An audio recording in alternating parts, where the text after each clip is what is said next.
لاعب مصري بيلعب في اعلى كواليتي في العالم. ليفربول مهتم بضمه وشايف ان المستقبل في مكانه. خط وسط زي ما قال الكتاب، 16 سنة بس بيلعب مع فريق اكبر منه ب5 سنين كاملة، وقد يكون يعني مستقبل منتخب مصر لو تم الاهتمام بيه. حلقتنا النهارده عن ألفين أيمن، لاعب وولفرهامبتون الانجليزي. في الحلقه دي هنعرف كل حاجه عن اللاعب من بدايه مسيرته، وهنتكلم عنه فنيا، وهنشوف هل نقدر نضم للمنتخب ولا صعب، وحاجات كتير جدا هتشوفها اثناء الحلقه. بس قبل الكلام ده كله، وحد الله وصلى على النبي واعمل لايك، ويلا بينا نبدأ الحلقة.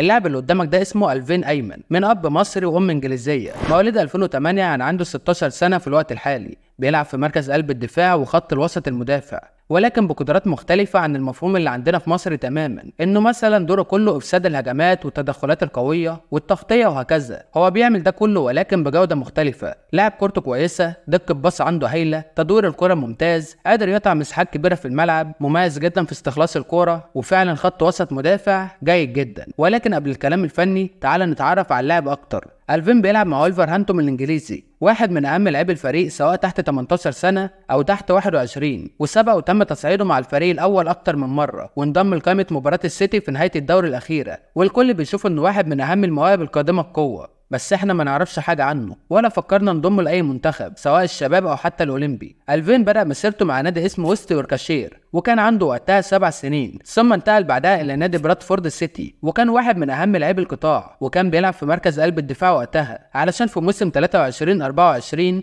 ينتقل إلى وولفرهامبتون الإنجليزي، وبدأ معاهم كقلب دفاع. ولأنه مدافع كورته كويسة، استكشافه المساحات ممتاز، ودقة الباص عنده جيدة، تم تغيير مركزه أثناء الموسم علشان يلعب في خط الوسط. ومن هنا لعب مع فريق تحت 18 سنة وتحت 21، ووصل بيه الحال انه يتم تصعيده للتواجد مع الفريق الاول كمان. وحاليا عنده عرض قوي بقيمة 1,500,000 يورو من ليفربول. وبالمناسبة ألفين انضم لمنتخب انجلترا تحت 17 سنة، واكيد الفترة اللي جاية الاهتمام بيها هيكون اكتر من جانب المنتخب الانجليزي، لانه يعتبر من ابرز اللاعبين المتواجدين في مكانه حاليا. واللي شاف ناشئين ليفربول هيعرف كويس جدا ان الناس دي مش بتجيب اي لاعب والسلام، لا ده بيكون بعد متابعة كبيرة على مدار موسم كامل، بيتابعوه في كل المباريات.